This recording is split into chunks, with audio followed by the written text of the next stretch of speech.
بسم الله الرحمن الرحيم نحمده ونصلي على رسوله الكريم أما بعد فأعوذ بالله من الشيطان الرجيم بسم الله الرحمن الرحيم رب زدني علما رب زدني علما رب زدني علما رب اشرح لي صدري ويسر لي أمري واحلل عقدة من لساني يفقه قولي رب يسر ولا تعسر وتمم لنا بالخير وبك نستعين يا فتاح يا فتاح يا عليم صلى الله على النبي الأمي وبارك وسلم سنقرئك فلا تنسى إلا ما شاء الله صلى الله عليه وسلم اللهم انفعنا بما علمتنا وعلمنا ما ينفعنا وزدنا علما۔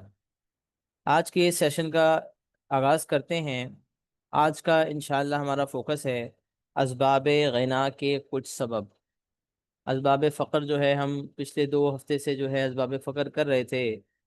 آج کا ہمارا جو انشاءاللہ ٹارگٹ ہوگا that is going to be اسباب غنا، یعنی وہ اسباب جو زندگی میں برکتیں لانے والے ہیں، وہ اسباب جو آپ کے رزق میں برکت پیدا کرنے والے ہیں۔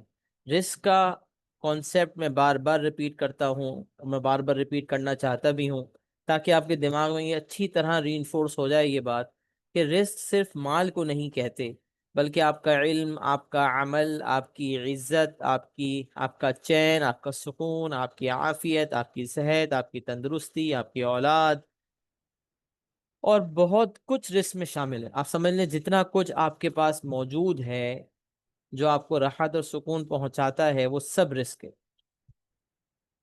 اور رزق ہم سب کی ضرورت ہے۔ کوئی بندہ یہ نہیں کہہ سکتا کہ مجھے رزق کی ضرورت نہیں۔ جس کے پاس بہت زیادہ مال ہے اس کو سکون کی ضرورت ہے، جس کے پاس جو ہے وہ ایک چیز ہے وہ دوسری چیز کا طلبگار ہے۔ تو کوئی بھی انسان دنیا میں پرفیکٹ نہیں ہے، کہیں نہ کہیں کسی نہ کسی جگہ پر لیکنس باقی رہ جاتی ہے، اور اسی لیے ہمیشہ ہم کوشش کرتے ہیں کہ اللہ رب العزت سے دعا گو رہیں، اللہ رب العزت سے مانگتے رہیں تاکہ اللہ رب العزت ہمارے رزق میں برکت پیدا کرے۔ تو آج رزق میں برکت پیدا کرنے والے اسباب غنا جن کا ہم مطالعہ کرنے جا رہے ہیں، جس سے آپ کی زندگی میں انشاءاللہ آپ کو برکتیں واضح طور پہ محسوس ہوں گی، اور انشاءاللہ آپ کی زندگی میں بہتری محسوس ہوگی۔ تو سب سے پہلا سبب ہے ہر رات سورہ واقعہ پڑھنا، ہر رات سورہ واقعہ کی تلاوت کرنا۔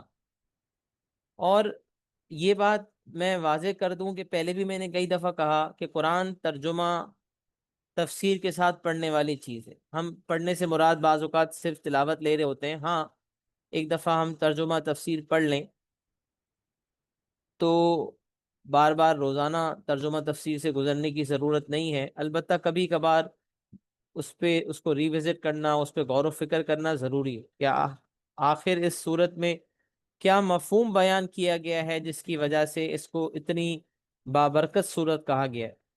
اور یوجولی جو اس کا بیسٹ ٹائم کہا جاتا ہے دیٹ از بٹوین مغرب اینڈ عشاء، جو بیسٹ ٹائم ہے وہ ہے مغرب سے عشاء کے درمیان۔ البتہ اگر آپ مغرب سے عشاء کے درمیان نہیں پڑھ سکتے تو عشاء کے بعد بھی پڑھ سکتے ہیں۔ یہاں پر بھی جو سبب ہے اس میں واضح طور پہ مغرب سے عشاء کے درمیان کا وقت بیان نہیں ہے بلکہ رات کا ذکر ہے۔ ترجمہ اور تفسیر بھی سیکھنے کی کوشش کریں انشاءاللہ۔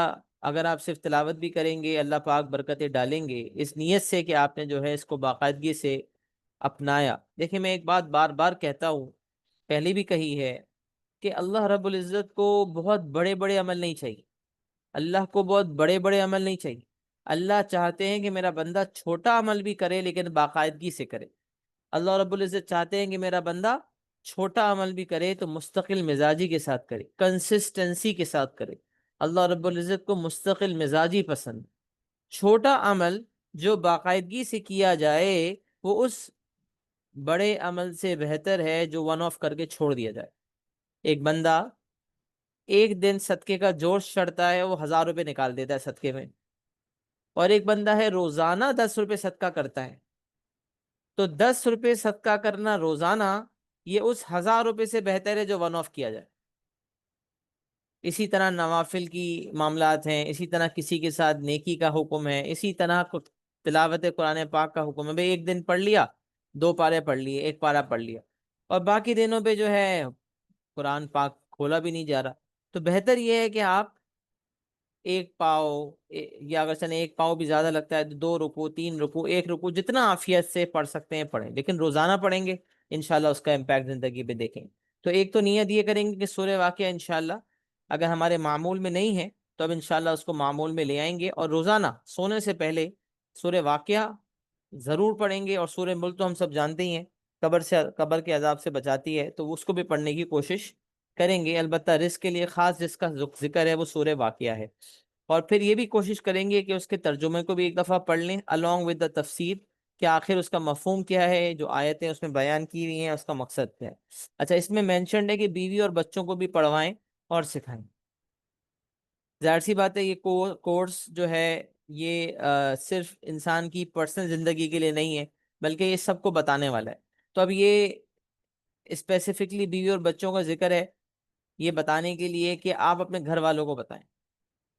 اب ظاہر سی بات ہے یہ مفتی صاحب نے ہم مردوں کو کروایا تھا جن کی بیوی بچے بھی موجود تھے، تو انہوں نے یہ بات کی تلقین کی اپنی بیویوں کو بھی بتائیں، بچوں کو بھی بتائیں۔ اب اگر ہمارے سامعین میں کچھ ایسے لوگ ہیں جو ابھی غیر شادی شدہ ہیں تو ان کو یہ کہا جائے گا کہ آپ اپنے گھر والوں کو بتائیں، اپنے والد کو بتائیں، والدہ کو بتائیں، بھائی بہنوں کو بتائیں۔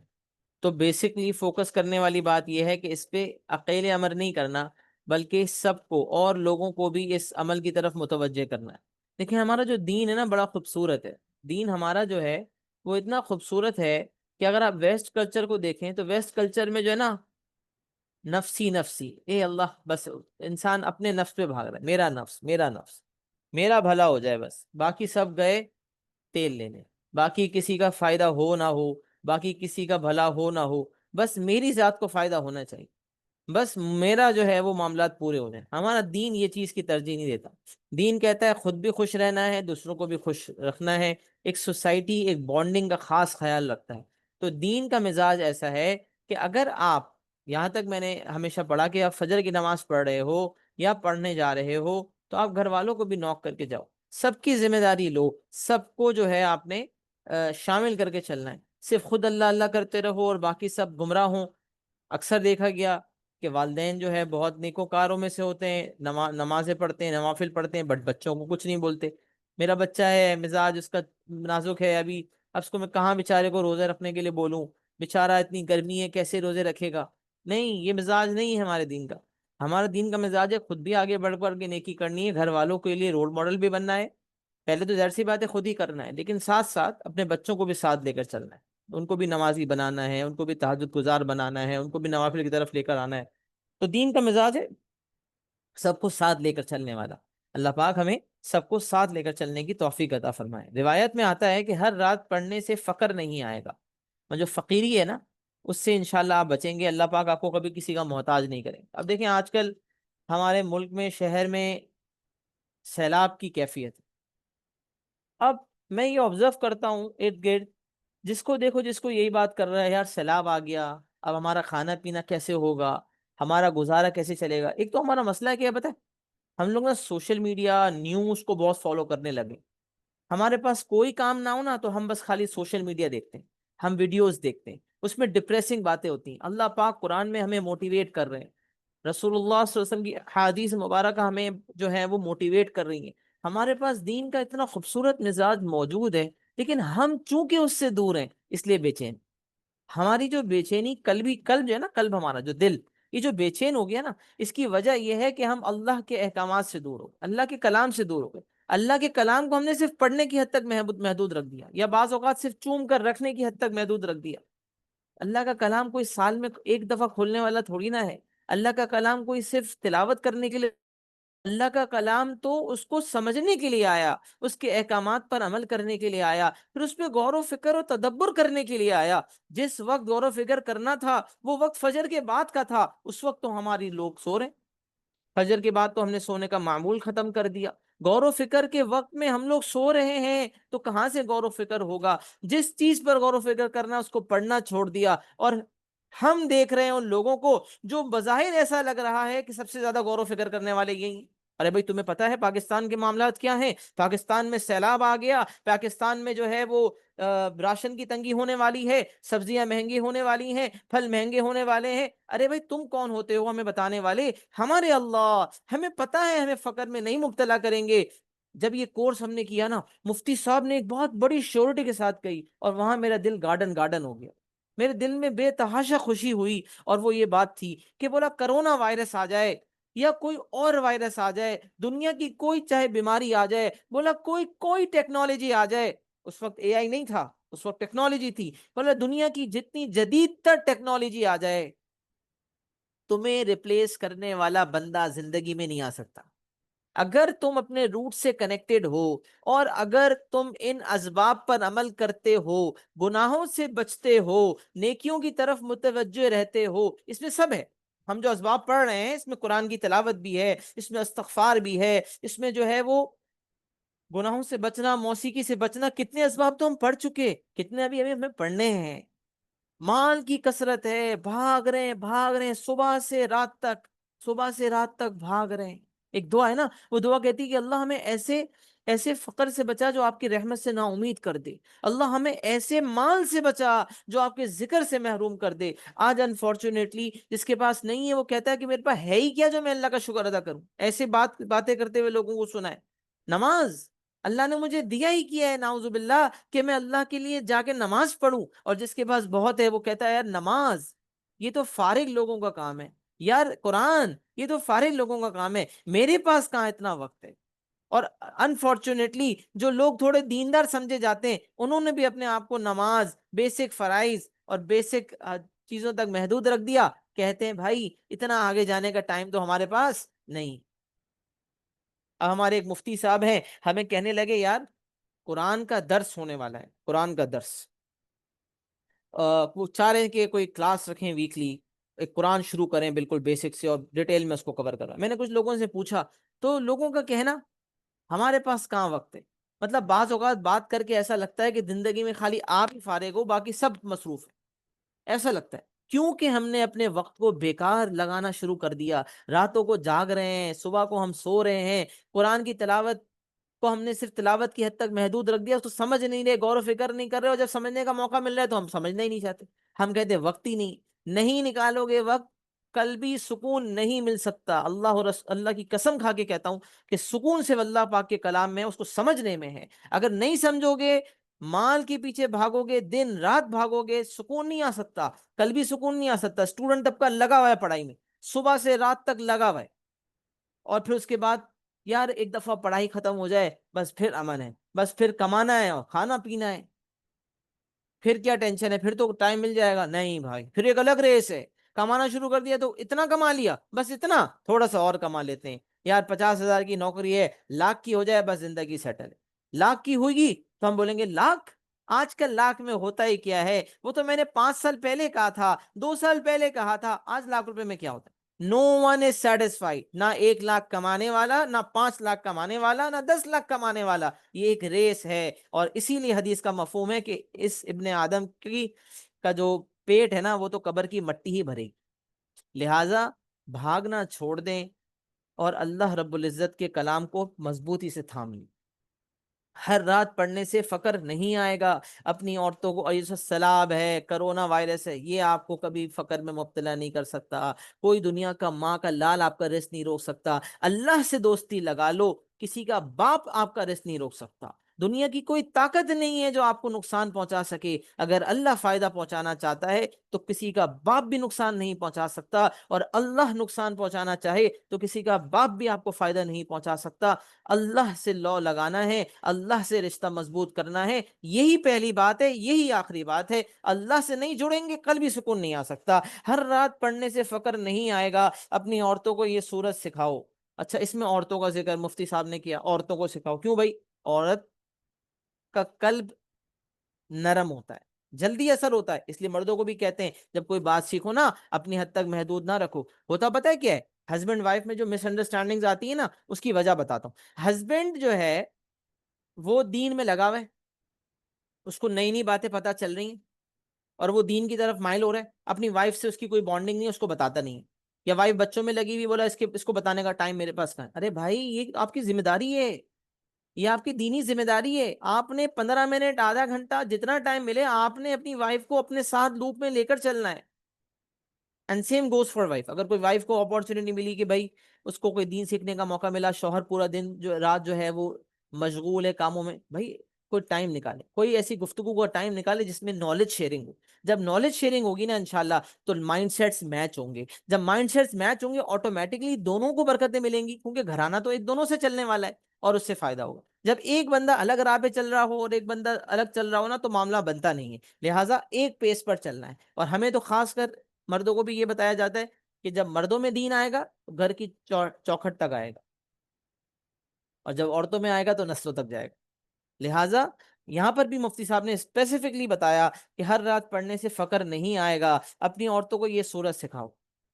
عورتوں کا پڑھنا پڑھانا، عورتوں کا پڑھنے پڑھانے کا اثر زیادہ ہوتا ہے. عورتوں کا پڑھنے پڑھانے کا اثر زیادہ ہوتا ہے. وہ دل سے پڑھنے والی ہوتی ہیں. بولا ان کے پڑھنے سے اثر ہوتا ہے، برکتیں آتی ہیں کیونکہ یہ دل سے پڑھتی ہیں. عورت کو اگر آپ کوئی بات بتا رہے ہو، اللہ ہماری ایسی عورتیں پیدا بھی کر دیں. آج کل تو یہ سوشل میڈیا کا دور ہے، اس نے تو ہماری عورتوں کو بھی تباہ کر کے رکھ دیا ہے. اللہ رب العزت سے حفاظت مانگنی چاہیے.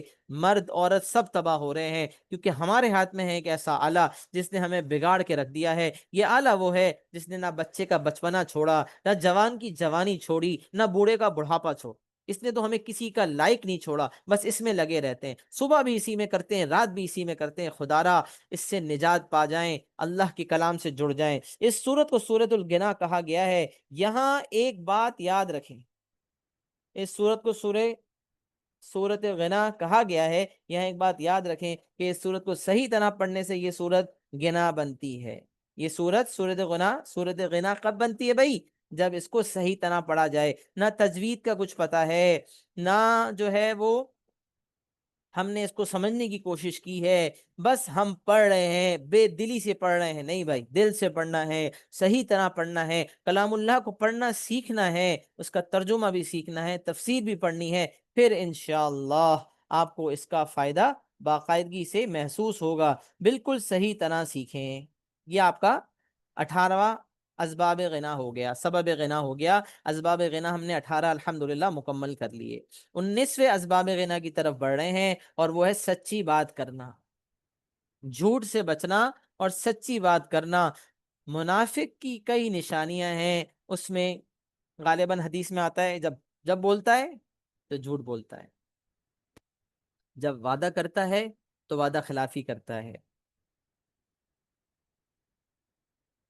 جب بولتا ہے تو جھوٹ بولتا ہے، جب وعدہ کرتا ہے تو اس کو پورا نہیں کرتا. اور اس میں ایک اور بھی تھی غالباً حدیث میں بھول رہا ہوں. تو منافق کی نشانی ہے کہ وہ جھوٹ بولتا ہے. تو آج آپ اور ہم اپنے آپ کو ذرا اسیس کریں، اپنا جائزہ لیں، اپنا احتساب کریں کہ کیا ہم ہر وقت سچ بولتے ہیں یا ہماری زبانوں پہ جھوٹ ہے. اپنے آپ کو ہمیشہ سچ بولنے والا بنانا ہے. جھوٹ بولنے کے لیے، جھوٹ بولنے کی کئی نحوستیں ہیں. سچ بولنا خوشحالی اور رزق کو کھینچتا ہے اور فقر سے بچاتا ہے. سچ بولنا خوشحالی اور رزق کو کھینچتا ہے اور فقر سے بچاتا ہے. کوئی بات آپ کے علم میں نہ ہو اور آپ نے کہا کہ مجھے اس بات کا علم نہیں، تو یہ سچ بات ہو. اب دیکھیں، بعض اوقات آپ کو کوئی بات پتا ہے اور آپ سے کوئی مشورہ لینے آئے اور آپ اس بات کے اہل ہو، پھر بھی آپ کہہ دو کہ یار مجھے اس بات کا علم نہیں ہے، کہ یار یہ اس کو بول دوں گا نا کہ مجھے اس بات کا علم ہے تو بلا وجہ پکائے گا، مجھ سے سوالات پوچھے گا، میرے پاس اتنا ٹائم کہاں ہے. تو یہ بھی جھوٹ ہے. اپنے علم کو اس موقع پر چھپانا بھی جھوٹ ہے. ہاں آپ کہہ سکتے ہو یار یہ بات میں جانتا تو ہوں، لیکن آنیسٹلی اسپیکنگ ابھی وقت تھوڑا سا کم ہے اور کہیں جانا ہے یا کوئی مصروفیت ہے، لہٰذا یہ بات آپ سے بعد میں کی جائے گی. اور نیت ٹاپک کی نہ ہو، نیت یہ ہو کہ واقعتاً اگر آگے کہیں ٹائم ملے گا تو میں اس کو بتا دوں. تو کوئی بات آپ کے علم میں نہ ہو اور آپ نے کہا کہ مجھے اس بات کا علم نہیں، واقعتاً آپ کو علم نہیں ہے اور آپ نے کہہ دیا علم نہیں ہے، تو اس میں تو ظاہر سی بات ہے یہ تو سچ بات ہے. سچ اس وقت اسباب غنا بنے گا جب سچ موقع دیکھ کر اور مصلحت کے ساتھ بولا جائے. اچھا اب اس میں کیا مسئلہ ہے؟ کئی مثالیں آپ کو ایسی ملیں گی جس کے اندر سچ بول کر انسان بولتا ہے کہ میں نے سچ ہی تو بولا ہے، لیکن وہاں سچ نہیں بولنا تھا نا بھائی. سچ جو ہے موقع شناسی، مزاج شناسی، مصلحت کو دیکھنا. تو موقع دیکھنا ہے اور مصلحت کے ساتھ بولنا ہے. موقع بھی دیکھنا ہے اور مصلحت کو بھی دیکھنا ہے، یہ دونوں چیزیں اہم ہے. دیکھیں کیا مطلب، اب آپ کو یہ اگزامپل سے سمجھ آئے گا. جب اللہ رب العزت نے شیطان کو یہ حکم دیا، ابلیس کو، کہ حضرت آدم علیہ السلام کو سجدہ کرو، تو شیطان نے کہا میں اول تو اس نے تکبر کیا، لیکن کہا تو اس نے سچ نہ. اس نے کہا میں آگ سے بناؤں، آگ اوپر جاتی ہے، یہ مٹی سے بنا ہے، مٹی تو نیچے جاتی ہے، تو میں اوپر جانے والا اس نیچے جانے والی مٹی کو سجدہ کروں؟ میں تکبر صفت ہے اللہ رب العزت کی، اللہ کی چادر ہے. الکبریاء ردائی، تکبر میری چادر. جو اللہ کی چادر کو اپنی طرف کھینچنے کی کوشش کرے گا وہ دنیا میں بھی تباہ ہوگا، آخرت میں بھی تباہ ہوگا. تو اس پہ تو ہم ایک دفعہ پورا سیشن کر چکے ہیں، تکبر پہ. ابھی میرا وہ ٹاپک نہیں ہے. یہاں پر بات یہ ہے کہ شیطان نے یہ کہا کہ میں آگ سے بنا ہوں، آگ تو اوپر جاتی ہے، اور مٹی سے آدم کو بنایا وہ تو نیچے جاتی ہے، تو لہٰذا میں سجدہ کیوں کروں. اب کہا تو ابلیس نے سچ، لیکن کیا وہاں وہ سچ بولنا ریلیونٹ تھا؟ کیا وہ سچ وہاں بولنا ریلیونٹ تھا؟ تو جواب ہے نہیں بھائی. اللہ رب العزت کے سامنے، وہ بھی اللہ رب العزت کے حکم کے آنے کے بعد، اس سچ کا مقصد ہی نہیں بنتا. خالق حقیقی نے حکم دے دیا تو تابع دار تو آپ نے بننا ہی بننا ہے. لیکن اس وقت یہ سچ غلط موقع پر ہوا، لہٰذا شیطان مردود قرار دے دیا گیا، اور پھر جہنمی قرار دے دیا گیا کہ اینڈ میں آ کے اس کو جہنم میں ڈالا جائے گا. تو یہ سمجھنا ضروری ہے کہ سچ بولنے کا کیا موقع ہے اور اس میں مصلحت کیا ہے. اچھا یہ مثال تو شیطان والی ہو گئی. اب میں آپ کو ایک بہت کامن مثال دیتا ہوں، غیبت کی مثال. غیبت کی، اس میں تو بڑا کامن مسکانسیپشن ہے نا، کہ ایک بندہ اس کی غیر موجودگی میں دوسرے کے پاس آ کے کوئی ایسی بات کرتا ہے جو اس میں ہوتی ہے. آپ کا دوست ہے، اس نے بتایا، دوست نے آپ کے سامنے کوئی بات کہی، یا کوئی ایسی بات آپ کو اس میں معلوم ہوئی جو ٹھیک نہیں تھی. آپ نے تیسرے دوست کے پاس جا کے بولا تمہیں پتا ہے یار فلاں تو تمہارا دوست ہے نا، وہ یہ بات کر رہا تھا. ارے بھائی آپ کو بولنے کی ضرورت کیا تھی؟ آپ نے تو سچ بولا نا. اچھا وہ اگلا بولے گا، اچھا اگر آپ کو کوئی بولے نا اس وقت ٹوکے، غیبت کر رہے ہو، غیبت کی کیا بات ہے، اس کے سامنے بھی بول دوں گا، میں تو اس کے سامنے بھی بول دوں گا، مجھے کس بات کا ڈر. یار اصل بات یہ تھی کہ یہاں پر اس بات کو بولنے کا مقصد کیا ہے. اب ہمارا مسئلہ پتہ ہے کہ جہاں دو لوگ ملتے ہیں نا وہاں غیبت شروع ہو جاتی. کیوں؟ وجہ ہمارے پاس کوئی ویژن ہی نہیں ہے لائف میں. جہاں جائیں گے پالیٹکس کی بات ہوگی، جہاں جائیں گے پیسے کی بات ہوگی، جہاں جائیں گے مایوسی کی بات ہوگی. اب سیلاب آ گیا تو سیلاب کی بات ہوگی، یار پاکستان کا کچھ نہیں ہو سکتا، یار پاکستان میں مہنگائی ہونے والی ہے، یار مہنگائی کا سیلاب آنے والا ہے، یہ ہوگا وہ ہوگا. جتنا ڈپریشن ہوتا نہیں ہے نا اس سے زیادہ ہو جاتا ہے باتیں کر کے. مسئلہ کیا ہے؟ بے جا گفتگو، زیادہ بولنا، بے وقت بولنا، اور اپنی وقت کی قدر و قیمت کو نہ پہچان. جب چاہیں جس کے ساتھ چاہیں بس شروع ہیں، نہ کچھ پتا ہے کیا وقت ہے، وقت کتنا قیمتی اثاثہ ہے، یہ وہ امانت ہے جو اللہ نے ہمیں دی ہے، ہمیں اس امانت کو ادا کرنا ہے، اس وقت کا صحیح استعمال کرنا ہے. نہیں بھائی، جب جائے گا، جب دل چاہے گا، کسی کے ساتھ چاہیں گے شروع ہوں گے، جہاں ملیں گے وہاں دو الٹی پلٹی باتیں شروع کر دیں. تو غیبت کرنا، اچھا اگر وہ چیز جو اس میں نہیں ہے تو وہ تو غیبت نہیں، وہ تو بہتان ہے، وہ تو غیبت سے بڑھ کر گناہ ہے. اور غیبت تو اتنا بدترین گناہ ہے کہ آپ سمجھ لو کہ زنا جتنا بڑا گناہ ہے اس سے زیادہ بڑھ کر غیبت گناہ ہے. اتنے وعیدیں ہیں غیبت کے اوپر تو کہ اس پہ اگر ہم ٹاپک چھیڑیں تو اس پہ پوری ایک گھنٹے کی 1.5 گھنٹے کی نشست ہو جائے. اتنی زیادہ وعیدیں غیبت پہ آتی، مرے ہوئے بھائی کا گوشت کھانا، پتہ نہیں کیا کیا روایتیں اس کے اندر آتی. تو غیبت، اب ہم کہیں سچ ہی تو بول رہے ہیں، ارے بھائی سچ بول رہے ہو تبھی تو غیبت ہے. تم وہ بولو گے جو جھوٹ ہے وہ تو پھر بہتان ہے، وہ تو اس سے بڑھ کر گناہ ہے، وہ تو تباہ کر دے گا تمہیں. نہ غیبت تمہیں رہنے والی ہے سکھ چین سے، نہ بہتان. تو وہ تو ظلم ہے، کسی کے ساتھ ایسی بات کا وابستگی کرنا جو اس کے اندر ہے ہی نہیں، صرف اس کی امیج گرانے کی کوشش کرنا. تو وہ تو بہتان ہے، اس کا تو بہت مزید سخت گناہ ہے کہ ایک تو آپ نے کسی کے ایپ کو بیان کیا اور وہ بھی آپ نے ایگزیجریٹ کیا، اور آپ کا مقصد صرف اس کی عزت کو اس عزت نفس کو اچھالنا تھا، اس کی عزت کو مجروح کرنا تھا، اس لیے بنایا ہے اللہ نے آپ کو۔ تو کسی کا عیب بیان کرنا جسے غیبت کہا جاتا ہے، زنا سے بھی بدتر ہے، یہ زنا سے بھی بدتر گناہ ہے، اس میں فساد ہے۔ حقوق اللہ کے ساتھ حقوق العباد ہے، حقوق العباد کو اللہ نے بڑی امپورٹنس دی۔ جہاں لوگوں کے معاملات کی بات آئی نا، اللہ رب العزت نے بے تحاشا امپورٹنس دی، کہا حقوق اللہ میرے حقوق ہیں، میں اس کو معاف کر سکتا ہوں، لیکن جو حقوق العباد ہے جس میں لوگوں کی وابستگی ہے، اس کو میں معاف نہیں کروں گا۔ وہ تب معاف ہوں گے جب بندہ معاف کرے گا۔ لہٰذا آپ یہ قدم بہت سوچ سمجھ کے اٹھائیں۔ جہاں دو لوگ جب ملتے ہیں، تیسرے کا مذاق اڑا دیا، اس کی ٹانگیں کھینچ لیں، اس کو تکلیف کا باعث بن گئے، اور پھر پتہ بھی نہیں ہے، نہ معذرت کی نہ کچھ کیا، کیا ہے یار یہ؟ کہاں کس دلدل میں آ گئے، کس معاشرے میں آ گئے؟ یہ تھا ہمارا دین کا مزاج۔ ذرا اٹھائیں قرآن، اللہ رب العزت نے کیسی کیسی گائیڈنس دی ہے، کیسے کیسے واقعات سنائے۔ آپ ایک دفعہ اس کو پڑھیں گے، آپ کو ہدایت ملے گی، لیکن پڑھیں گے تو ملے گی نا۔ پڑھ نہیں سکتے تو کسی سے جڑ جائیں، کسی کے ساتھ جڑ جائیں، کسی محفل میں جڑ جائیں، کسی قاری صاحب کو بولیں یار آپ نے تو ماشاءاللہ پورا قرآن تفسیر سے پڑھا ہے، کوئی عالم صاحب ہوں گے نا مسجد میں، ان کو کہے یار مجھے ہفتے میں 2 دن 3 دن بیٹھ کے آدھا گھنٹہ میرے ساتھ تفسیر ریوزٹ کر لو یار، مجھے ٹائم نہیں ملتا، اس ٹائم میں فارغ ہوں، پڑھ لو یار، تھوڑا سا کمپرومائز کر لو۔ نہیں دوستوں میں بھی جانا ہے، نہیں بھائی لیٹ بھی سونا ہے، نہیں بھائی لیٹ بھی اٹھنا ہے، سوشل میڈیا بھی دیکھنا ہے، گیمنگ بھی کرنی ہے، سارے کام کرنے ہیں، نہیں کرنا تو قرآن نہیں سیکھنا۔ نہیں بھائی، اس غفلت سے نکل، اگر آپ ریئلائز کر لیں گے نا کہ قرآن کی کیا امپورٹنس ہے، آپ کو اس کے بغیر مزہ نہیں آئے گا، واللہ واللہ۔ قرآن کو ایک دفعہ رشتہ آپ نے جوڑ لیا، جو سکون چین اطمینان آپ کو ملے گا نا، اس کو پڑھ کر نہیں، صرف عربی ٹیکسٹ کو پڑھ کے نہیں، بلکہ اس کو سمجھ کے جو سکون آپ کو ملے گا نا، انشاءاللہ وہ ان امیجنیبل، آپ کو اس کا بیان جو ہے نا میں نہیں کر سکتا۔ پھر آپ غور و فکر کرنے والے ہو جائیں گے، سوچو وچار کرنے والے ہو جائیں گے، آپ کی زندگی کی کایا پلٹے گی انشاءاللہ۔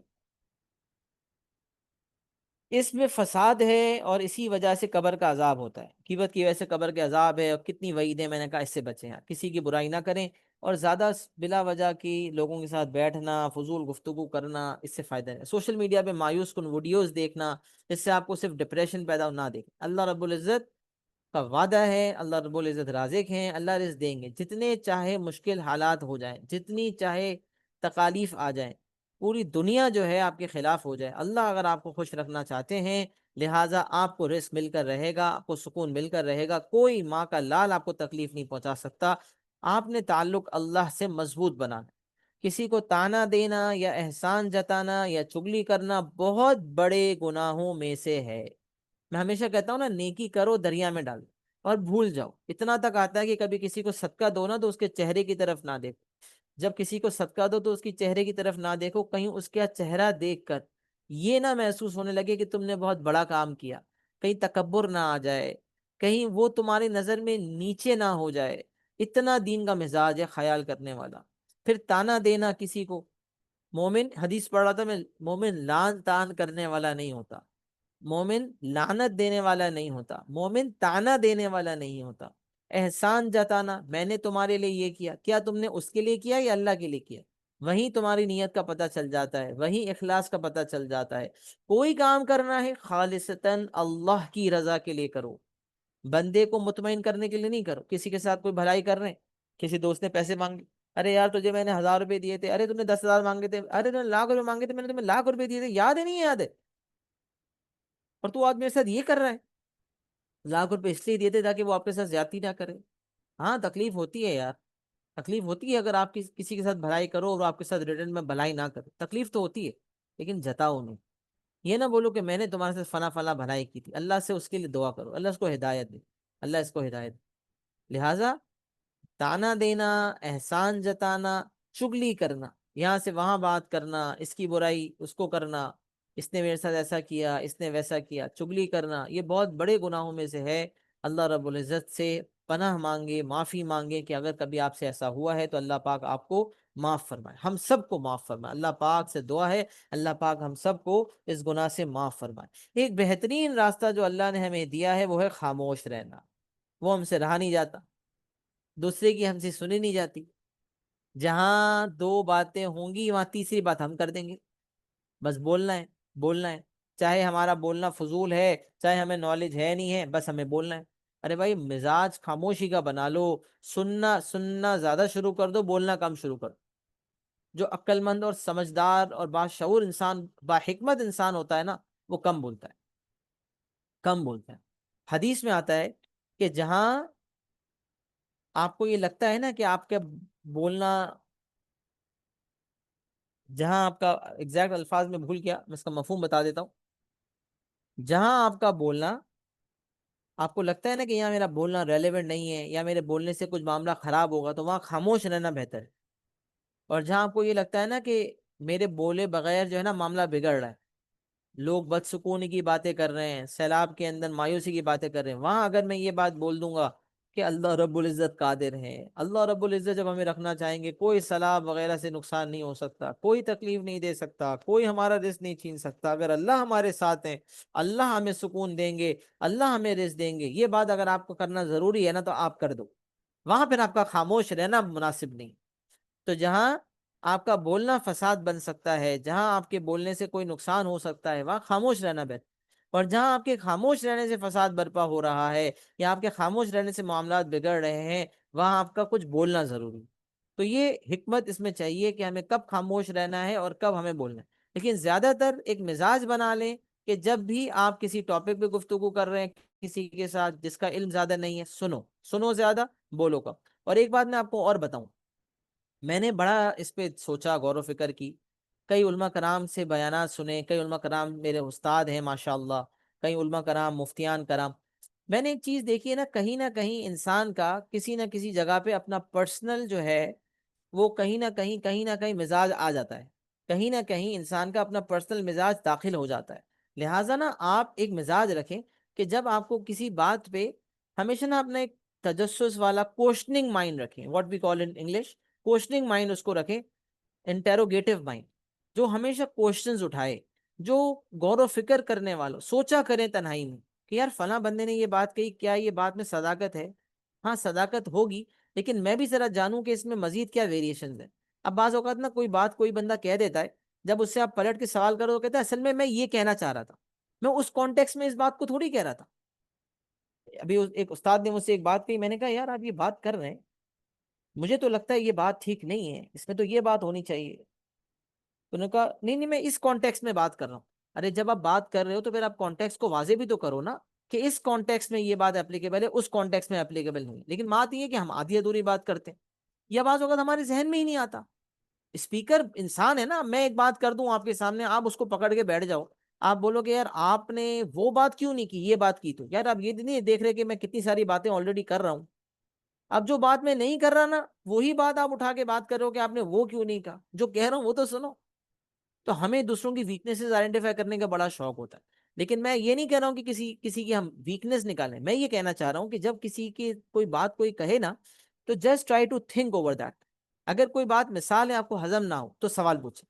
بولا علم سیکھنے کا سب سے بہترین ذریعہ سوال پوچھنا، علم سیکھنے کا سب سے بہترین ذریعہ سوال پوچھنا۔ اگر آپ نے سوال پوچھنا شروع کر دیے نا، تو آٹومیٹکلی آپ کی لرننگ شروع ہو جائے گی۔ جہاں آپ کے دماغ میں کوشچننگ مائنڈ آپ کا آ گیا نا، وہاں آپ کا علم بڑھنا شروع ہو جائے گا۔ اب ایک صحابی کا ذکر آتا ہے، یا ایک ولی اللہ کا ذکر آتا ہے کہ ایک عالم کے پاس گئے، کہنے لگے آپ سے کچھ سیکھنا چاہتے ہیں۔ اچھا بھائی، یار میرے پاس تو ان کے پاس وقت نہیں تھا، انہوں نے کہا بھائی میں گھوڑے پہ سواری کر کے فلاں جگہ جا رہا ہوں، تو میرے ساتھ چلتے رہو، دیکھو کیا ہوتا ہے۔ تو انہوں نے معمول بنا لیا، جب وہ جایا کرتے تھے گھوڑے پہ تو ساتھ ان کے پیدل چلا کرتے تھے، ان سے سوال پوچھتے تھے، اور سوال پوچھ پوچھ کے وہ جو بندہ پیدل چلتا تھا سوال پوچھتا تھا، اللہ پاک نے اس کو بڑا ولی اللہ، بڑا عالم بنا دیا۔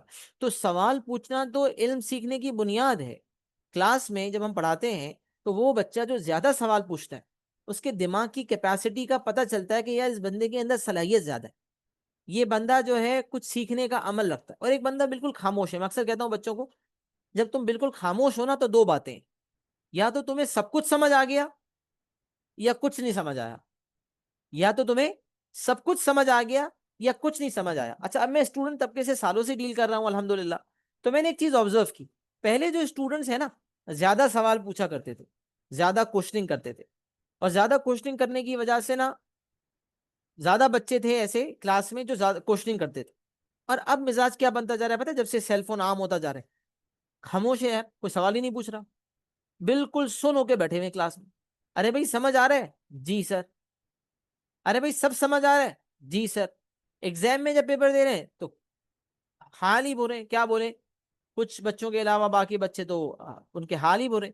ارے بھائی میں نے تو یہ بات اس طرح بتائی تھی، اس طرح بتائی تھی، تمہیں نوٹس لکھوائے تھے، پرنٹڈ فارم میں نوٹس دیے تھے تمہیں، تو میں نے سب کچھ دے دیا تھا. اب ہم نے اتنی اپنی نوٹس کو ایڈوانس کر دیا، اتنی گھول کے پلانے کی کوششیں کر دی کہ وہ ہمارے ایک ٹیچر ہے نا، وہ کہتے ہیں کہ ہم نے بچوں کو اتنا عادی کر دیا اپنا کہ بس اب ان کا ڈائپر چینج کرنا باقی رہ گیا. مذاق میں بولتے ہیں بس ان کا ڈائپر پہنانا ان کو باقی رہ گیا، باقی تو سب کچھ ہم نے بچوں کو دے دیا. نوٹس دے دیے، وہ جو بکس پڑھ پڑھ کے خود نوٹس بنانے کی عادات تھی وہ بھی ختم ہو گئی، سب کچھ گھول کے پلا دیا. پھر بھی بچہ سن پٹی سن، نہ کوشننگ مائنڈ. کیوں؟ کیونکہ جو غور و فکر کا ٹائم تھا، سوچنے کا ٹائم تھا. اب مجھ سے کوئی پوچھتا ہے بعض اوقات ٹیوشن لے لوں اسکول سے، کالج سے. اب مجھے باقاعدہ پیرنٹس بولتے ہیں، بولتا ہے یہ بچہ کالج میں پڑھ تو رہا ہے سر، آپ کا کیا مشورہ ہے، کوچنگ بھیج دوں؟ میں نے کہا کوچنگ میں کہاں جائے گا، فلاں جگہ جائے گا. میں نے کہا ٹائم پتہ ہے کتنا لگے گا؟ 1 1.5 گھنٹہ جانا، 1 1.5 گھنٹہ آنا. ہاں سر کیا کریں، کوچنگ سے گریڈ آئے گا. میں نے کہا کس نے کہا کوچنگ سے گریڈ آئے گا؟ جب آپ کا بچہ کالج میں پڑھے گا، کوچنگ میں پڑھے گا، ٹریول کرے گا، اس کے پاس خود سے پڑھنے کا کہاں ٹائم ہوگا؟ لکھ لیں میری بات، جو بچہ کامیاب ہوا ہے نا وہ اکیلے میں سوچنے والا، اکیلے میں سیلف اسٹڈی کرنے والا ہوتا ہے. اسی طرح وہ مومن کامیاب ہے جو اکیلے بیٹھ کر غور و فکر کرے. لیکن ہمارے پاس ٹائم ہی نہیں ہے. جب ہم اکیلے بیٹھتے تو ہمارے ساتھ شیطان ہوتا ہے. ارے بھائی واللہ کبھی اس موبائل کو بند بھی کر دو یار، اس کا انٹرنیٹ بند بھی کر دو، سکون سے 2 رکعت پڑھ کے اللہ سے ہاتھ پھیلا کے دعا بھی مانگ لو، تھوڑا قرآن کو ترجمے کے ساتھ پڑھنا بھی شروع کر دو. دین بھی سیکھنا ہے تو سوشل میڈیا سے سیکھنا ہے، دین بھی سیکھنا ہے تو یوٹیوب پہ جا کے سیکھنا ہے. YouTube is not safe for learning دین. دین سینہ بسینہ منتقل ہوتا ہے، دین اللہ والوں کے پاس جا کے منتقل ہوتا ہے. ہم تک یہ دین کوئی سوشل میڈیا سے پہنچا ہے. آج ہم دین سوشل میڈیا پہ سیکھنے جا رہے ہیں. ٹھیک ہے یار، چھوٹی موٹی کوئی چیز اگر سوشل میڈیا سے پتہ چل گئی، میں نہیں کہتا ہوں کہ سوشل میڈیا کو بالکل زیرو کر دو، یہ نہیں کہتا کہ سوشل میڈیا پہ اوتھینٹک ڈاٹا نہیں ہے، بٹ کیا آپ اس بات کے اہل ہو کہ سوشل میڈیا پہ کون سا کانٹینٹ اوتھینٹک ہے، کون سا اوتھینٹک نہیں ہے؟ آپ اپنے آپ کو ذرا سوچو اور بولو، کیا آپ اس بات کی گارنٹی لے سکتے ہو جو بولنے والا ہے وہ کتنا بڑا ولی اللہ ہے؟ یہاں پر تو جو نیکوکاروں میں دکھ رہا ہے نا، اس کا قلب کے بارے میں ہم نہیں جانتے کہ اس کے قلب میں کیا منافقت چھپی ہے. یہاں تک آ چکا ہے کہ یہودی وہ ایجنٹ تیار ہو چکے ہیں جو پورا دین کا لبادہ اوڑھ کے اللہ رسول کا نام لیں گے، تمام باتیں آپ کے سامنے ایسی رکھیں گے کہ آپ کے اچھے بھی نہیں پہچان سکتے، اور کچھ باتوں میں ایسا ٹوسٹ کریں گے، ایسا گول گھمائیاں کریں گے کہ آپ کو یقین نہیں آئے گا کہ یار یہ کیا ہو رہا ہے. آپ کو اندازہ بھی نہیں ہوگا یہ کیا ہو رہا ہے. آپ کا دین بدل جائے گا، آپ کی ویلیوز بدلنا شروع ہو جائیں گی، آپ میں چینج آنا شروع ہو جائے گا. I would not want to mention such people right now, but there are speakers who are changing students' mindset, who are changing the youth's mindset, not only the youth, but they are trying to change the mindset of elderly people as well. کہنا یہ social media نہ اس نے بچے کا بچپنا چھوڑا، نہ اس نے جوان کی جوانی چھوڑی، نہ اس نے بوڑھے کا بڑھاپا چھوڑا، اس نے ہمیں کہیں کا نہیں چھوڑا، اس نے ہمیں کہیں کا نہیں چھوڑا. کیوں؟ کیونکہ ہم نے اپنا دین ایمان اس کے حوالے کر دیا. ہم نے دین بھی سیکھنا ہے، اس سے سیکھنا ہے، دنیا بھی سیکھنی ہے، اس سے سیکھنی ہے. ہاں دنیا کے معاملے میں بڑے الرٹ ہیں. آن لائن لرننگ نہیں بھائی، آن لائن لرننگ کیسے ہوگی؟ کچھ لوگ آج بھی اتنے بیک ڈیٹڈ ہیں، بھائی آن لائن نہیں، نہیں آن لائن میرا بچہ کہاں پڑھتا ہے، آن لائن کیسے پڑھ سکتا ہے؟ اس کے لیے تو فزیکل جانا ہے بھائی، مارننگ کالج میں الگ جانا ہے، شام کو کوچنگ میں الگ جانا ہے. اس کے لیے تو باقاعدہ پلاننگ ہے یار. کون سا اسکول اچھا ہے یار، کس اسکول میں بھیجیں یار، اسکول میں پڑھائی اچھی نہیں ہو رہی یار، کوچنگ لگا دیں. لیکن دین کے معاملے میں کیا ہم اتنے فکر مند ہیں؟ دین کے بارے میں پتہ کیا کہتے ہیں؟ یار دین تو گھر میں بیٹھ لو، قرآن پڑھ لو نا، قرآن اتنا آسان تو ہے، ترجمے کے ساتھ پڑھ لو. صحابہ کرام اللہ کے بندو، صحابہ کرام حضرت عمر فاروق رضی اللہ عنہ کے بارے میں آتا ہے 8 years he spent 8 years of his life learning just one surah, سورہ البقرہ. 2.25 پارے کی صورت ہے، 8 سال لگا دیے صرف ایک سورت پڑھنے میں، اور آپ کہتے ہو قرآن آسان ہے. ایسے ایسے ولی اللہ گزرے جن کے پاس اتنا علم ہے، اتنا علم ہے کہ بخاری شریف جو سب سے زیادہ اوتھینٹک حدیث کی کتاب ہے اس کے ماہر اور پڑھانے والے ہیں، لیکن ان سے قرآن جو ہے نا حفظ نہیں ہو رہا. کیوں نہیں حفظ ہو رہا پتہ ہے؟ کہتے ہیں جب ہم قرآن کی تلاوت شروع کرتے ہیں تو ہم ایسے خیالوں میں کھو جاتے ہیں، ایسے منظر میں چلے جاتے ہیں کہ ہم پھر بس کہیں اور ورلڈ میں چلے جاتے ہیں. کیا شان ہے ان اللہ والوں کی جو قرآن جب پڑھنا شروع کرتے ہیں تو ایسے ایسے ایسے ورلڈ میں چلے جاتے ہیں جہاں وہ اس چیز کا ٹریک لوز کر جاتے ہیں کہ وہ کیا پڑھ رہے ہیں۔ اور ہم کیا ہے، ہم پڑھنا شروع کرتے ہیں تو ہم بھی ایک ورلڈ میں چلے جاتے ہیں، ہاں ہم بھی ایک ورلڈ میں چلے جاتے ہیں، لیکن وہ ورلڈ کیسا ورلڈ ہے بھائی؟ وہ ورلڈ جو ہے نا دنیا کا ورلڈ ہے، وہ دنیا کا ایسا ورلڈ ہے، اس نشے میں ہم کھو جاتے ہیں اور بس ہمارے دماغ میں یہی چل رہا ہوتا ہے، بس نماز کسی طرح سلام پھرے، جماعت میں کھڑے ہو سلام پھرے، اور ہم اپنے یہ کام کو نپٹائیں وہ کام کو نپٹائیں۔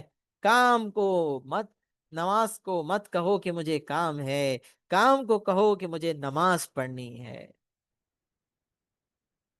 نماز کو مت کہو کہ مجھے کام ہے، کام کو کہو کہ مجھے نماز پڑھنی ہے۔ نماز خلوص کے ساتھ پڑھیں۔ میں ریکمینڈ کروں، اگر آپ آفس میں ہیں اور آپ نماز پڑھنے جا رہے ہیں، سیل فون کو آفس میں رکھ کر جائیں، واللہ اتنا سکون ملے گا۔ جس دن آپ موبائل فون چھوڑ کر نماز پڑھنے جائیں گے نا، جو قلبی سکون آپ کو ملے گا نا، وہ آپ مجھے خود بتائیے گا انشاءاللہ۔ آپ محسوس کریں گے اس قلبی سکون کو۔ کیوں بتائیں؟ یہ موبائل فون کا نیٹ کھلا ہے، جیب میں وائبریشن ہے، سلام نہیں پھرتا، ہمارے جیبوں سے موبائل نکل جاتا ہے۔ سلام کے فوراً بعد آیت الکرسی پڑھنے کی فضیلت آتی ہے کہ اگر ہر فرض نماز کے بعد آیت الکرسی پڑھی تو اس بندے میں اور جنت کے درمیان صرف موت ہے، مطلب وہ مرے گا اور جنتی بن جائے گا، وہ مرے گا اور جنت میں داخل ہو جائے گا، اس لیول کی فضیلت ہے۔ لیکن ہمارے ذہن میں کیا ہے کہ سلام پھیریں اور بس سلام پھیرتے ہی موبائل نکالیں، سلام پھیرتے ہی موبائل نکالنے۔ آیت الکرسی کی فضیلت، ذکر اذکار کی فضیلت، ایسے ایسی دعائیں ہیں جو فرض نماز کے بعد پڑھنے سے۔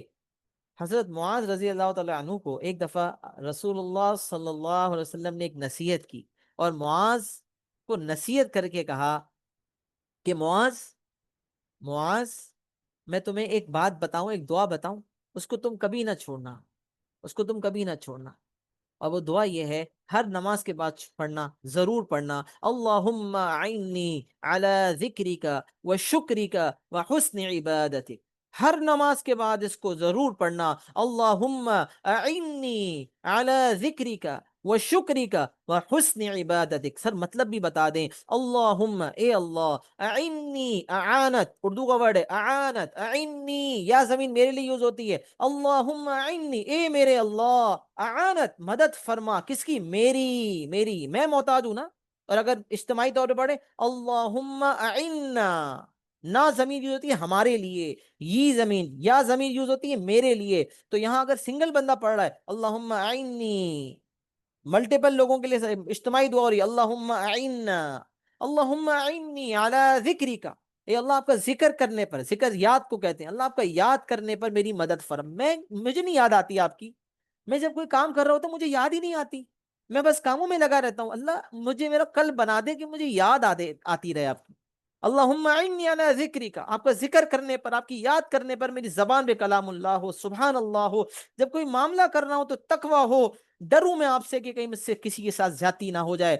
اعلی ذکری کا و شکری کا، شکر کرنے والا بنا دے۔ اللہ رب العزت کہتا ہے، اللہ رب العزت قرآن میں کہتے ہیں، وَإِن تَعُدُّوا نِعْمَةَ اللَّهِ لَا تُحْصُوهَا، اگر تم میری نعمتوں کو، اگر تم اللہ کی، اور اگر تم اللہ کی نعمتوں کو گننے لگو تو انہیں شمار نہیں کر سکتے۔ ایک جگہ اللہ رب العزت قرآن میں کہتے ہیں، لَإِن شَكَرْتُمْ لَأَزِيدَنَّكُمْ، اگر تم شکر کرو گے تو میں تمہاری نعمتوں کو بڑھا دوں گا، میں تمہاری نعمت کو بڑھا دوں گا۔ اگر تمہیں اللہ نے آنکھ کی صلاحیت دی، آج تم نے شکر ادا کیا، اللہ تمہاری آنکھ کی بینائی کو بڑھا دیں گے۔ اگر تمہیں سننے کی صلاحیت دی، تم نے شکر ادا کیا، اللہ تمہارے سننے کی استطاعت کو بڑھا دیں گے۔ اگر تمہارے اس دماغ میں سوچنے والا اللہ نے دماغ دیا، تم نے شکر ادا کیا، تو اللہ تمہارے دماغ کی صلاحیتوں کو بڑھا دیں گے۔ اگر تمہیں کھانے پینے کے لیے خوراک موجود ہے، تم شکر کرو گے، اللہ ان نعمتوں کو بڑھا دیں گے۔ اللہ قرآن میں کہہ رہے ہیں، اللہ رب العزت ہمیں بنانے والے کہتے ہیں، لَإِن شَكَرْتُمْ لَأَزِيدَنَّكُمْ لَإِن كَفَرْتُمْ وَلَإِن كَفَرْتُمْ إِنَّ عَذَابِي لَشَدِيدٌ، اور اگر تم کفران نعمت کرو گے تو میری سزا بہت سخت ہے۔ قرآن میں جہاں اللہ رب العزت جنتیوں کا ذکر کرتے ہیں، وہ 7 جہنمیوں کو ذکر بھی کرتے ہیں۔ جہاں اللہ رب العزت کہتے ہیں شکر کرنے پر نعمتیں بڑھاؤں گا، وہاں یہ بھی کہتے ہیں کہ تو کفران نعمت کرو گے تو میری سزا بڑی سخت ہے۔ وعیدیں بھی سناتے ہیں تاکہ تم غور و فکر کرو، تاکہ تم عمل کرو۔ کہتے ہیں سب سے مبارک موت کے وقت نا، سب سے مبارک کیفیت کیا ہے؟ حضرت عمر فاروق کا ایک قول یاد آیا۔ حضرت عمر فاروق رضی اللہ عنہ کہتے تھے کہ اگر مجھے پتا چل جائے نا ایک شخص جنت میں جائے گا تو مجھے اللہ کی رحمت سے امید ہے کہ وہ ایک شخص میں ہوں گا۔ اگر مجھے پتہ چل جائے نا کہ پوری دنیا میں ایک شخص جنت میں جائے گا تو مجھے اللہ کی ذات سے امید ہے کہ وہ ایک شخص میں ہوں گا جو جنت میں جاؤں گا۔ اور اگر مجھے یہ پتہ چل جائے نا کہ کوئی ایک شخص جہنم میں جائے گا تو مجھے اس بات کا خوف ہے کہ کہیں وہ ایک بندہ میں نہ ہوں۔ اللہ اکبر، جسٹ امیجن، اللہ کی رحمت سے اس لیول کی امید کہ اگر کوئی ایک جنتی ہوگا تو وہ میں ہوں گا، اور اللہ کا اتنا ڈر، اللہ کے وجود کا اتنا ڈر کہ کہیں ایک جہنمی جو ایک جہنمی ہوگا نا کہیں وہ میں نہ ہو جاؤں۔ بولا موت کے وقت سب سے مبارک کیفیت ہے جب انسان کو یہ بھی پتا ہو کہ میں نے جو ہے گناہ کیے ہیں، یہ بھی پتا ہو کہ نیکیاں کی ہیں، اللہ سے اس امید پہ ہو کہ انشاءاللہ اللہ پاک میری مغفرت فرما کے جنت میں داخل کر دیں گے، اور اس بات کا ڈر بھی ہو کہ کہیں ایسا نہ ہو کہ گناہوں کی پکڑ ہو جائے۔ جب یہ مکس سی فیلنگ ہو، جب انسان کو جنت کی امید بھی ہو اور جہنم کا ڈر بھی ہو، اللہ کی رحمت کی امید بھی ہو، اللہ کے عذاب کا ڈر بھی ہو، تو سمجھ نہیں مبارک کیفیت۔ جہاں انسان اوور کانفیڈنٹ ہو جاتا ہے نا، کسی سے بات کرو کہ سمجھانے کو، ارے بھائی دیکھ لوں گا، میں دیکھ لوں گا، یہ میرے اور میرے اللہ کا معاملہ ہے، بھائی تم چھوڑو، تم زیادہ نہ بولو، میرا معاملہ ہے نا۔ کوئی آپ سے پیسے لے کے چلا جائے گا، بولے گا بھائی پیسے آخرت میں لوں گا، ہاں ہاں آخرت میں لے لینا۔ اللہ اکبر، ہم خالی نام کے مسلمان ہیں، قلب میں ہمارے اتر ہی نہیں رہی بات کہ اللہ رب العزت ہم سے پوچھیں گے۔ جب نہیں اتر رہی تو معاملات بھی پھر ایسے ہیں، اور اس کی وجہ سے پکڑ بھی ہو رہی ہے۔ دنیا میں بھی ہمیں نظر آ رہا ہے کہ لوگ سکون میں نہیں ہیں، چین میں نہیں ہیں، کما رہے ہیں، بھاگ رہے ہیں، لیکن سکون نہیں ہے۔ کہاں سے آئے گا سکون؟ جن چیزوں میں سکون ہے وہ تو ہم نے چھوڑ دی۔ الا بذکر اللہ تطمئن القلوب، اللہ کے ذکروں میں اطمینان قلب ہے۔ اللہ کا ذکر کرو گے سکون ملے گا، جب محرومی کریں گے اس سے تو کیسے سکون ملے گا؟ پھر تو پچھتائیں گے، پھر تو ٹینشن میں رہیں گے۔ تو حضرت عمر رضی اللہ عنہ کو جو ہے وہ، میں نے کہا کہ ان کی جو بات تھی میرے ذہن میں آئی، میں نے آپ کے سامنے مینشن کرنا بہتر سمجھا۔ ایک بہترین راستہ جو اللہ نے ہمیں دیا وہ خاموش رہنا ہے۔ کوئی خود کو سچا بولے تو اس کی سچائی مشکوک ہے۔ اپنے منہ میاں مٹھو کہتے ہیں نا، او بھائی اپنے منہ میاں مٹھو نہ بنو، بھائی یہ بات بالکل دین میں ایکسیپٹڈ نہیں ہے۔ یہ دین کی بات بالکل نہیں ہے کہ اپنے منہ سے انسان تعریف کرے اپنی۔ جتنے بڑے بزرگان دین ہیں، جتنے بڑے اللہ والے ہیں، اپنے بارے میں خاموشی اختیار کرتے ہیں۔ بڑے بڑے اللہ والوں کو بیان سنا، کہتے ہیں وہ ایک اللہ والے ہیں، اللہ والوں کی بھی کیا شان ہوتی ہے، ایسے ظاہر کرتے ہیں جیسے خود کچھ بھی نہیں ہے، کچھ بھی نہیں ہے۔ یہی عاجزی ہے، یہی ڈاؤن ٹو ارتھ ہونا ہے جو اللہ کو بڑا پسند ہے۔ ایسا اللہ ہمیں بنا دے۔ ہم تو بس اپنے اچھائیاں ڈھونڈنے کی کوشش کرتے ہیں، کسی طرح لوگ ہماری تعریف کر دیں، بس کسی طرح ہماری اپریسیشن ہو جائے، یا نہیں ہو رہی تو ہم خود اپنی تعریف کر دیں، کسی طرح منہ میاں مٹھو بن جائیں۔ یہ مبارک کیفیت نہیں ہے، یہ مبارک کیفیت نہیں ہے۔ کوئی خود کو سچا بولے تو اس کی سچائی مشکوک ہے۔ خود کو مخلص بولنے والا بھی اصل مخلص نہیں ہوتا۔ جو مخلص ہے، اگر لوگ اسے کہیں کہ یہ مخلص ہے تو واقعتاً وہ مخلص ہے، اور اگر وہ خود منہ میاں مٹھو بن رہا ہے تو بات میں صداقت نہیں۔ قرآن میں ہر چیز کی شفا ہے، لیکن صرف اس وقت جب وہ شخص سچا ہو۔ اللہ رب العزت کہتے ہیں کوئی ایسی بیماری نہیں ہے جس کی میں نے شفا نہیں کی، موت کے سوا ہر بیماری کی شفا ہے۔ لیکن آج ایسی ایسی بیماریاں وجود میں آ گئی، لوگ کہتے ہیں اس کا کوئی علاج نہیں ہے۔ کیوں؟ کیونکہ ہم نے جس سے علاج لینا تھا اس کے پاس تو ہم گئے نہیں۔ جہاں ہمیں تکلیف ہوئی ہم نے کہا کون سا اچھا ڈاکٹر ہے، چائلڈ اسپیشلسٹ بتاؤ کون سا اچھا ہے، سرجن بتاؤ کون سا اچھا ہے، ہڈی میں درد وہ سب سے بہترین ہڈی کا ڈاکٹر کون ہے؟ یہ انسان جو خود اسباب کا محتاج ہے، یہ ہمیں کیا کرے گا؟ ہم بھول چکے کہ ایک مسبب الاسباب بھی ہے، ایک اسباب کے بنانے والا بھی ہے جو ہر چیز پر قادر ہے۔ جب اس سے دور ہو گئے تو تکالیف آ گئیں، اور جب اس سے جڑیں گے معاملات کو حل بھی اسی سے کروانا ہے۔ اللہ سے اللہ پاک ہمیں جوڑ دے، اللہ سے جڑ جائیں گے انشاءاللہ کوئی غم نہیں رہے گا، کوئی تکلیف نہیں رہے گی، کوئی مشکل آسان نہ ہو نہیں سکتا۔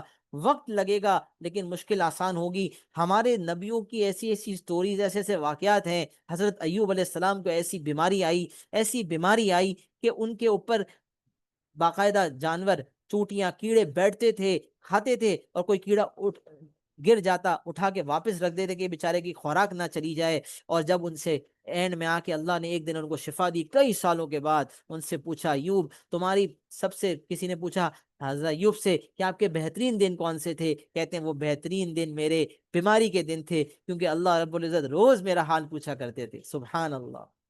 جب اللہ رب العزت سکون ڈال دینا تو بیماری کی حالت میں بھی سکون ہے، اور جب اللہ پاک سکون کو سلب کر لیں، سکون کو لے لینا، تو پھر چاہے جتنی جوانی ہو، پھر چاہے جتنا شباب ہو، پھر چاہے جتنا مال اور دولت ہو، پھر چاہے جتنی صلاحیت ہو، سکون نہیں ملے گا، راتوں کو نیند سکون کی نہیں آئے گی، بس ٹینشن میں رہیں گے، آگے کیا ہوگا، آگے کیا ہوگا۔ جس کو اللہ نے سب دے دیا وہ یہ کہتا ہے یار اب کیا ہونا ہے۔ ایک ہمارے دوست ہیں، عزیز ہیں، کیمسٹری کے بہترین ٹیچر ہیں، صرف وہ نہیں اے لیول کیمسٹری پڑھاتے ہیں، ایک جگہ نہیں کئی جگہ پڑھاتے ہیں۔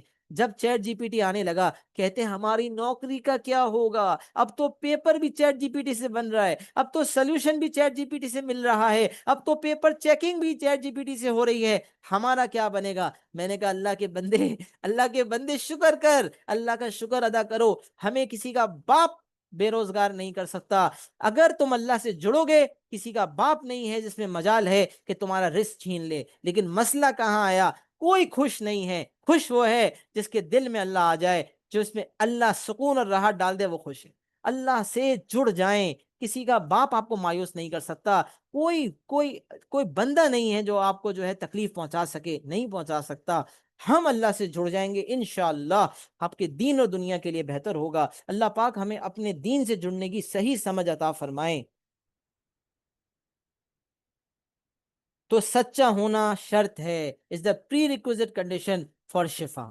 شفا بھی چاہتے ہیں تو ہم سچے ہو جائیں، منافقت چھوڑ دیں۔ حضرت عمر رضی اللہ تعالی عنہ فرمایا کرتے تھے کہ کسی کے ایمان کو پرکھنا ہو، کسی کے ایمان کو پرکھنا ہو تو یہ دیکھو کہ وہ شخص کتنا سچا ہے، تو یہ دیکھ لو کہ وہ شخص کتنا سچا ہے۔ مطلب سچا وہی ہوتا ہے جس میں ایمان ہوتا ہے، جہاں ایمان ڈگمگاتا ہے تو سچا، اس کا مطلب یہ ہے کہ انسان جو ہے جب سچ نہیں بولتا تو اس کے ایمان میں کمزوری ہے۔ اچھا ایک بات میں آپ کو اور بتاؤں، اذا سرت کا حسنتک و اذا ساءت کا سیئتک فانت مؤمن۔ جب تمہاری نیکی تمہیں خوش کر دے اور تمہارے گناہ تمہیں بے چین کر دیں، پس تم مومن ہو۔ رسول اللہ کی حدیث صلی اللہ علیہ وسلم کی حدیث ہے، جس کا مفہوم بتا رہا ہوں، حدیث کے الفاظ بتا رہا ہوں۔ اگر تمہاری نیکی تمہیں خوش کر دے، تم نے کسی کی مدد کی اور دل میں خوشی محسوس ہو رہی ہے، یار میں نے اچھا کام کیا، تم نے کسی کو صدقہ دیا، کسی کی تکلیف کو دور کیا، تم نے کسی کو صدقہ دیا، یا تمہاری ذات سے کسی کو فائدہ ہوا اور تمہیں خوشی ہوئی، یا اور اگر تم سے کوئی گناہ ہو گیا، تم سے کوئی گناہ ہو گیا، تم نے تمہاری ذات سے کسی کو چماٹ لگ گیا، تمہاری ذات سے کسی کو تکلیف ہو گئی، ایک ایسے الفاظ تم نے بول دیے جس سے کسی کو ہرٹ فیل ہو گیا اور تمہیں برائی لگ رہی ہے، کچھ برا ہو گیا آج میرے ساتھ، تمہاری نیکی تمہیں خوش کر دے، تمہارے گناہ تمہیں بے چین کر دیں، یہ اس بات کی علامت اور نشانی ہے کہ تم مومن ایمان والے ہو۔ تو کیا ہمارے ساتھ یہ کیفیت ہوتی ہے؟ اگر ہوتی ہے تو الحمدللہ ہمیں کچھ لیول آف ایمان باقی ہے، لیکن اگر یہ کیفیت سے ہم محروم ہو چکے ہیں، اس کا یہ مطلب ہے کہ it's an alarming situation and we need to assess ourselves and improve ourselves۔ ٹھیک ہے، it's never too late، it's just start now اور never۔ ابھی اسٹارٹ نہیں کریں گے کبھی نہیں آئیں گے، آج سے شروع کریں۔ حج کرنا، حج کرنے کے اوپر تو بھائی بہت ترغیبیں ہیں، اس میں تو بہت ساری روایت ہیں، حج کی بہت ساری فضیلتیں ہیں، بس یہاں پر اس چیز کا ایمفیسس ہے کہ غنا کا سبب ہے کہ اگر اللہ رب العزت نے آپ کو اس قابل کیا ہے تو ڈیلے نہ کریں۔ بہت سے لوگ اللہ رب العزت نے بے تحاشا مال دیا، بٹ اس چیز کا انتظار کرتے ہیں کہ جب ہمیں وقت ملے گا حج کریں گے، اور پھر ایک وقت آتا ہے کہ وقت ہی نہیں ہوتا، پھر ایک وقت آتا ہے کہ بندہ ہی نہیں ہوتا۔ تو یہ سوچنا کہ اگر موقع ملے گا، جوانی میں نہیں بڑھاپے میں کروں گا، ابھی تو پیسہ کمانے کا دور ہے، وہ آپ کی گمراہی ہے۔ لہٰذا جب اللہ رب العزت مال دیں، آپ کو سب سے پہلے کوشش کرنی ہے کہ آپ حج کریں۔ حج کرنے والا کبھی غریب نہیں ہوگا۔ اچھا میں آپ کو ایک بات بتاؤں بڑی کمال کی، اگر مرد کے پاس پیسے جمع ہو جائیں اور اس کے بعد یہ استطاعت نہیں ہے کہ وہ اپنی بیوی کو لے جا سکے، تو سب سے پہلے بالغ ہونے کے بعد اس مرد کی ذمہ داری ہے کہ وہ حج کر لے۔ اب وہ یہ سوچے کہ جب میں اتنے پیسے جمع کر لوں گا، میں اور بیوی ساتھ جائیں گے پھر حج پہ جائیں گے، نہیں بھائی، آپ کو تو، مرد کو تو کسی محرم کی ضرورت نہیں ہے نا، مرد تو اکیلا بھی ٹریول کر سکتا ہے۔ لہٰذا مرد کو چاہیے کہ جب اس کے پاس اتنے پیسے سفیشینٹ جمع ہو جائیں تو اس کے اوپر حج فرض ہو گیا، اب اس کو حج پہ جانا ہے، ہاں یہ ضروری ہے کہ پیچھے گھر والے بھوکے نہ ہوں، ان کے لیے بھی ساز و سامان موجود ہو، جب تک واپس نہیں آتا ان کے کھانے پینے کا بندوبست ہو، تو پھر ایسی صورت کے اندر آپ کو حج پہ جانا چاہیے۔ اس چیز کا، اس ایسے سال کا انتظار کرنا جب اتنے پیسے ہو جائیں کہ وہ بھی آپ کے ساتھ شریک حیات بھی آ جائے، نہیں ضرور، یہ جو ہے وہ مناسب نہیں ہے، آپ حج کر لیں۔ لیکن فیمیلز کے لیے ایسا نہیں ہے، اگر کسی فیمیل کو کسی کے باپ نے، اس کے باپ نے کوئی جہیز دیا، کوئی گولڈ دیا، کوئی پراپرٹی دی، یا فیمیل کوئی بزنس کرتی ہے، کوئی کام کرتی ہے، اور فیمیل کے پاس اتنے پیسے جمع ہو گئے ہیں کہ وہ خود حج پہ جا سکتی ہے، تو وہ حج پہ نہیں جائے گی جب تک کہ اس کے پاس اتنے پیسے نہ جمع ہو جائیں کہ وہ اپنے محرم کو بھی ساتھ لے جا سکے۔ تو اس کا محرم اس کا بھائی ہو سکتا ہے، اس کا باپ ہو سکتا ہے، اس کا شوہر ہو سکتا ہے۔ اگر عورت کے پاس 2 لوگوں کے پیسے جمع ہوں گے تو ہی عورت کے اوپر حج فرض ہوگا، صرف ایک بندے کا پیسے جمع ہونے پہ حج فرض نہیں ہوگا، کیونکہ اکیلے عورت کو محرم کے بغیر ٹریول نہیں کرنا چاہیے۔ یہ شرعی قانون ہے، چاہے سعودیہ کا قانون بدلے اور چینج ہو جائے، شرعی قانون اور اصول یہی ہے، یہی ضابطہ ہے کہ اگر جو ہے عورت ٹریول کرے گی تو اپنے محرم کے ساتھ کرے گی، لہٰذا عورت کے اوپر فرض حج تبھی ہوگا جب اس کے پاس اتنے پیسے ہوں کہ وہ اپنے ساتھ اپنے شوہر کے پیسے بھی، یا اپنے کسی محرم کے بھائی کے والد کے پیسے بھی جمع کر چکی ہو۔ حج کرنے والا کبھی غریب نہیں ہوگا۔ بہت ساری فضیلتوں میں سے ایک فضیلت یہ بھی ہے۔ اچھا مشکل بات کیا ہے بھائی؟ اس میں بہت مہنگا ہے، تو پھر اس میں آسانی یہ ہے کہ بھائی کرنا بھی تو اسی کو ہے، کرنا بھی تو اسی کو جس کو اللہ نے مال دیا ہے، جس کے پاس نہیں ہے اس کے اوپر تھوڑی فرض ہے۔ تو یہ بات مشکل تو ہے۔ مشکل کیوں کہ مفتی صاحب نے مشکل اس لیے کہا کہ پیسے ہونے کے باوجود بھی لوگ نہیں کرتے۔ کیوں کہتے ہیں بہت مہنگا ہے؟ بھائی میرے پاس تو 12 لاکھ روپے جمع ہوئے اور حج بھی 12 لاکھ کا ہے، میں اپنی زندگی بھر کی کمائی حج پہ لگا دوں؟ میں زندگی بھر کی کمائی، میں تو 5 سال سے ارن کر کے 12 لاکھ سیو کیا، اب میں سارے خرچ کر کے حج پہ چلا جاؤں؟ مطلب ایسا حج پہ جانے کا مقصد کیا ہے؟ نہیں، اللہ پاک نے جو ہے وہ آپ کو دیا ہوتا تو آپ یہ بات کہتے۔ اللہ پاک نے آپ کو دے دیا، اب آپ یہ کہو کہ بس اللہ نے اتنا مال دے دیا کہ میرے اوپر حج فرض ہو گیا، اب میں فرض پورا کر کے آؤں گا۔ مال آگے اللہ پاک کیسے دیں گے مجھے سمجھ نہیں آئے گا۔ اور لوگ کہتے ہیں جنہوں نے آنےسٹلی اچھی طرح حج کیا، سیکھ کر حج کیا، وہ یہ بات کہتے کہ اللہ پاک نے ہمارا جو ہاتھ حج کے بعد پکڑا نا، وہ ہمیں نہیں پتا اس کے بعد ہماری زندگی کیسے بدلی۔ اچھا میں آپ کو اس میں ایک بہت زبردست بات اپنے پریکٹیکل ایکسپیرینس سے، کچھ بیانات سے سناؤں گا انشاءاللہ آپ کے سامنے، ایک بات میں آپ کے سامنے اور رکھتا ہوں۔ حج کرنے والا کبھی غریب نہیں ہوگا۔ اور مشکل بات کیا ہے کہ بھئی مہنگا ہے، پیسے نکالنے میں دل نہیں آ رہا، مشکل ہو رہی ہے، بخل ہمیں ستا رہا ہے۔ آسان بات یہ کہ صرف ایک دفعہ کرنا ہے، مطلب فرض ایک ہی دفعہ ہے نا، پھر پیسے آپ کے پاس جتنے بھی کروڑوں روپے اربوں روپے پڑے، ایک دفعہ حج کر لیا، اب دوبارہ آپ کو حج کرنے کی ضرورت، فرض نہیں ہے آپ کے اوپر۔ ہاں کرنا چاہیے حج، نہیں تو عمرے، مستقل اللہ کا گھر دیکھنا چاہیے، اس کی اپنی فضیلتیں آتی ہیں، گناہوں سے معافی ہے، رزق میں برکت ہے، کئی فضیلتیں ہیں، لیکن جو ایک فرض کی بات ہے، فرضیت کی بات ہے نا، وہ فرضیت جو ہے ایسے بندے پہ جس کے پاس اتنا مال ہو اس کے اوپر فرض ہے، لیکن اس سے بھی پیسہ نکلنا مشکل کیوں ہے کہ بھئی بہت مہنگا ہے، اتنا پیسہ میں حج پہ کیسے لگاؤں؟ تو آسانی بھی ہے، ایک دفعہ لگانا ہے یار، اس کے بعد انشاءاللہ آپ کو جو ہے وہ پھر دوبارہ آپ کے اوپر فرض نہیں رہے گا، آپ کا فرض ادا ہو جائے گا۔ اور پھر اللہ پاک نے جو آپ کو خوشخبریاں دی ہیں کہ غربت ختم ہو جائے گی، انسان غریب نہیں رہے گا، اور انسان کو مالی وسعت ہوگی، زندگی میں سکون اور چین اور آرام اور اطمینان آئے گا، وہ آپ کو سب ملے گا۔ اور بہت ساری اس کی جو آپ کو بابرکت باتیں ہیں وہ آپ کو پتہ جب چلیں گی، آپ اس کو پڑھیں، آپ کو موٹیویشن ملے گی انشاءاللہ۔ باقاعدہ اس کی فضائل حج کے نام سے کتاب بھی ہوتی ہے، اس کے اندر سارے فضائل، ایسے ایسے فضائل ہیں، جب میں نے پڑھے تھے تو میرا دل گارڈن گارڈن ہو گیا تھا۔ حج کے موقع پہ بھی ہم نے پڑھے تھے، اللہ ہم سب کو حج مبرور نصیب فرمائے۔ حج مبرور کی جو برکت ہے نا کہ قبول، ایسا حج جو اللہ رب العزت قبول کر لیں، تو بس حج پہ کی ہوئی دعائیں قبول۔ لوگوں نے ہمیں کہا یار، لوگوں نے کتنے لوگوں نے مجھے کہا کہ یار آپ نے جو حج پہ ہمارے لیے دعا کی نا، اللہ پاک نے اس کو قبول کر لیا۔ تو اللہ پاک کا بڑا فضل ہے کہ حج کی دعائیں اللہ پاک رد نہیں کرتے۔ اللہ پاک تو میں کہتا ہوں، اچھا کچھ لوگ کہتے ہیں حج عمرے پہ جاتے ہیں نا، کہتے ہیں بھائی دعا کرنا 40 دن تک تمہاری دعائیں قبول ہوں گی۔ اس وقت مجھے بڑا نا سوچ کے ہوتا ہے، میں نے کہا کیا مومن اس لیے بنا ہے کہ اس کی دعائیں صرف 40 دن ہی قبول ہیں؟ کہ مومن کو اللہ نے اس لیے بنایا ہے کہ صرف 40 دن ہی دعائیں قبول ہوں گی؟ ارے بھائی مومن تو وہ ہے جس کی دعا ہر وقت قبول ہے، لیکن بشرط یہ ہے کہ وہ مومن تو بنے، وہ اصل مومن تو بنے، اللہ سے جڑنے والا مومن تو بنے۔ جو اللہ سے جڑ گیا، جو مومن اللہ سے جڑ گیا، اللہ پاک اس کی دعا ہر وقت قبول کریں گے۔ اللہ تو کہتے ہیں میں تمہاری شریعت سے بھی زیادہ قریب ہوں، قرآن میں اللہ پاک یہ بتا رہے ہیں کہ میں تم سے بہت قریب ہوں، تو مجھے پکار میں تیری سنوں گا۔ کچھ وقت ہیں جس پہ اللہ رب العزت خاص کہتے ہیں، تہجد کا وقت، رات کا وقت، جس میں اللہ پاک سنتے ہیں، لیکن اس کے علاوہ بھی اللہ کہتے ہیں چلتے پھرتے۔ ہمارے ایک جو ہے وہ بڑے مفتی ہیں، مفتی تقی عثمانی صاحب، انہوں نے ایک بات ان کے میں نے سنی، اور کئی دفعہ میں نے اور علماء کرام سے بھی سنی، اللہ سے باتیں کرو۔ اللہ سے باتیں کرنا شروع کر دو، چلتے پھرتے موٹر بائک پہ بیٹھو، ہاتھ اٹھانا ضروری نہیں، ہاں ہاتھ اٹھا کے سنت عمل ہے، اٹھانے چاہیے اور مانگنے چاہیے، ایسا وقت ہونا چاہیے جب ڈیڈیکیشن اللہ سے مانگ رہے ہو، کسی اور سے باتیں نہ کر رہے ہو، صرف اللہ سے بات کر رہے ہو، صرف اللہ سے بات کرو، ایسا وقت تو ہونا چاہیے۔ لیکن اگر نہیں مل رہا نا تو آپ چلتے پھرتے اللہ سے باتیں کرو، اللہ سے باتیں کرو، اللہ یہ مسئلہ ہو رہا ہے، بس اللہ آپ ہی ٹھیک کر دیں، جیسے دوست سے باتیں کرتے ہو، جیسے پکے دوست سے باتیں کرتے ہو نا، ویسے اللہ سے باتیں کرنا شروع کرو، اللہ آپ کے مسئلے حل کرنا شروع کر دیں گے انشاءاللہ۔ اللہ سے دوستی یارانہ تو لگا کے دیکھو، پھر دیکھو کیسا فائدہ ہوتا ہے۔ تو آسان بات آپ کے سامنے رکھ دی، نوٹ، حج کا مقبول ہونا شرط ہے۔ اب یہ بات، اچھا یہ اس پہ میں ایک بات کرتا ہوں، پہلے پورا پڑھ لوں پھر اس پہ اینڈ کرتا ہوں انشاءاللہ۔ حج کا مقبول ہونا شرط ہے، وہ حج مقبول جو حلال مال سے ہو، حرام کی کمائی کی بات نہیں ہو رہی، حلال کی کمائی کی بات ہو رہی۔